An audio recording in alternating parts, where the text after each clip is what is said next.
In this video, I'm going to show you how to block any domain in your Namecheap account, step by step. This is a really useful trick if you want to restrict access, block a troublesome domain, or protect your hosting environment from unwanted traffic.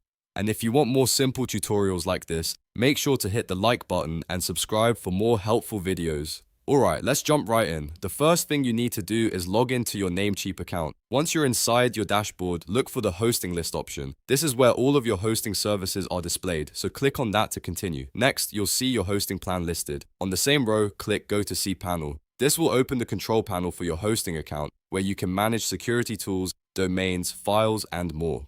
Now that you're inside CPanel, scroll down until you find the security section. This section contains important tools that help you manage protection and access settings for your website or server. Inside the security section, click on IP Blocker.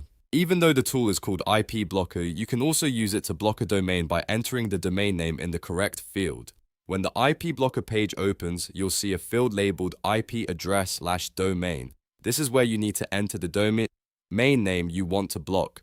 Make sure you type it correctly so the right domain gets blocked. After entering the domain, click Add. Once you do that, Namecheap will add the domain to the blocked list. That means the domain will now be restricted based on your settings, and it won't be able to access your hosting environment the same way as before. At this point, your domain block is complete. If you want to verify it, you can check the blocked list on the IP Blocker page to make sure the domain appears there successfully.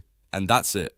You've now learned how to block any domain in your Namecheap account using CPanel and the IP Blocker tool. This is a quick and effective way to manage unwanted access and keep your hosting account more secure. If this tutorial helped you out, please give it a like, subscribe to the channel, and turn on notifications so you don't miss the next easy tech guide. Thanks for watching, and I'll see you in the next video.